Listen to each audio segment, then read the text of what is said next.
मंडळी, आज बडे मुद्देच्या माध्यमातून तुमच्या मनातला एक प्रश्न उपस्थित करतोय। आपल्या भारताचा अविभाज्य भाग असलेला पाकव्याप्त काश्मीर ताब्यात घेण्याची ही वेळ आली आहे का? जवळपास 7.5 दशक आपल्या मस्तकावर काश्मीर नावाची भळभळती जखम आहे, ज्या भूमीसाठी हजारो बळी पाकिस्तान नावाच्या कुरापतखोर शत्रूने दहशतवादाच्या माध्यमातून घेतले। 3 युद्ध लढले, हजारोंचे बळी गेले, पण पाकिस्तानची रक्ताची तहान आणि युद्धाची खुमखुमी काही भागत नाहीये। पहलगाममध्ये पुन्हा निष्पाप लोकांचे बळी घेतले गेले, त्यामुळे पाकिस्तानच्या ताब्यात असलेला आपला काश्मीर पुन्हा हस्तगत करायला हवा का? ज्या पाकव्याप्त काश्मीरमधून शिरकाव करत चीन पाकिस्तान आर्थिक कॉरिडॉरच्या माध्यमातून चीनी ड्रॅगन भारताच्या मगरमिठी मारण्याचा मनसुबा रचतोय, त्याला आपल्याला रोखता येईल का? सामरिकदृष्ट्या अतिशय महत्त्वाचा आपला भूभाग घेण्याची जी ऐतिहासिक चूक झाली होती ती आपण सुधारावी का? 1971 मध्ये इंदिरा गांधींनी ज्या परिस्थितीत बांगलादेशच्या निर्मितीसाठी हस्तक्षेप केला, तशी संधी आज मोदींना आहे का? बांगलादेश निर्मिती वेळच्या आणि आजच्या पाकिस्तानच्या परिस्थितीत आर्थिक संकट, राजकीय अस्थिरता, लष्करी प्रभाव आणि जनतेचा असंतोष हे समान धागे आहेत। तेव्हाही आणि आताही भारताकडे आक्रमक नेतृत्व आहे, पण भौगोलिक, आंतरराष्ट्रीय आणि राजनैतिक परिस्थिती 1971 पेक्षा पूर्णपणे वेगळी आहे। बांगलादेशच्या निर्मितीच्या वेळी भाषा आणि सांस्कृतिक अस्मितेचा मुद्दा हा कळीचा होता, तो आजच्या पाकिस्तानात तितक्या तीव्रतेने दिसतोय का? पाश्चिमात्य देशांना पाकिस्तानचा पुळका कालही होता, आजही तो आहे का? चीनच्या मदतीवर दिवस काढणाऱ्या पाकिस्तानसाठी चीन मैदानात येईल का?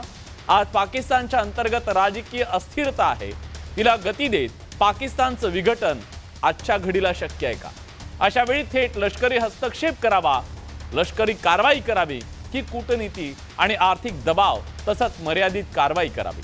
कुठला पर्याय आपण निवडायला हवा? लष्करी कारवाईनंतर युद्ध भडकू शकेल का? 1971 साली इंदिरा गांधींनी जे केलं ते मोदी करतील का? ते करणं योग्य ठरेल का? मोदी ती जोखीम पत्करतील का? प्रश्न अनेक आहेत, त्याची उत्तर आपल्याला शोधायची आहेत। त्याआधी बघूया खास रिपोर्ट।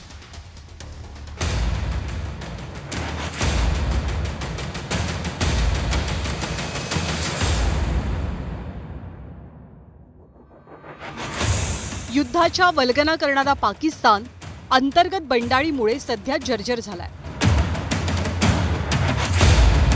तुम्हाला आठवत असेल की 11 मार्च 2025 ला बलुचिस्तान लिबरेशन आर्मीनं एका रेल्वेचं अपहरण केलं होतं। पाकिस्तानच्या 214 सैनिकांचा खात्मा केल्याचा दावा बलुचिस्तान लिबरेशन आर्मीनं केलेला आणि यावरूनच पाकिस्तानच्या सैन्याला त्यांच्याच देशात किती मोठं आव्हान निर्माण झालंय हे लक्षात येतं।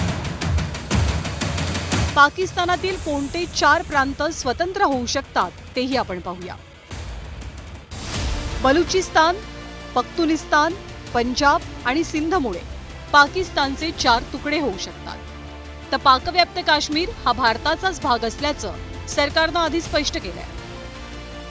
तर दुसरीकडे पाकिस्तानच्या सैन्याची अवस्था प्रचंड बिकट आहे। त्यांना बलुचिस्तानमध्ये सुद्धा प्रभाव दाखवता आलेला नाहीये आणि खैबर पख्तुनवा प्रांतातील सुमारे 60% भागातनं पोलीस आणि सैन्यानं माघार घेतली आहे। परिणामी उठाव होऊन पाकिस्तानातले 4 प्रांत स्वतंत्र होऊ शकतात। तो आज वो दिन आ गया है जब हमारे देश के ऊपर एक अटैक हुआ है, डायरेक्ट अटैक हुआ है, तो हम अपना डिफेंस लेने के लिए सब जिम्मेदार हैं और हम अपनी पूरी रिस्पॉन्सिबिलिटी लेते हैं और हमें पूरे राइट्स हैं आज कि हम अपने डिफेंस के लिए कोई भी तगड़ा सख्त कदम उठा सकते हैं। पाकिस्तानच्या सैन्याला त्यांच्याच देशात कुणी आव्हान दिलंय ते सुद्धा पाहूया। Balochistan liberation army, Baloch republican army, Baloch national movement आणि बलुच स्टुडंट्स ऑर्गनायझेशननं पाकिस्तान विरोधी भूमिका घेतली आहे। खरं तर खैबर पख्तुनवा अफगाणिस्तानच्या सीमेला लागूनच आहे।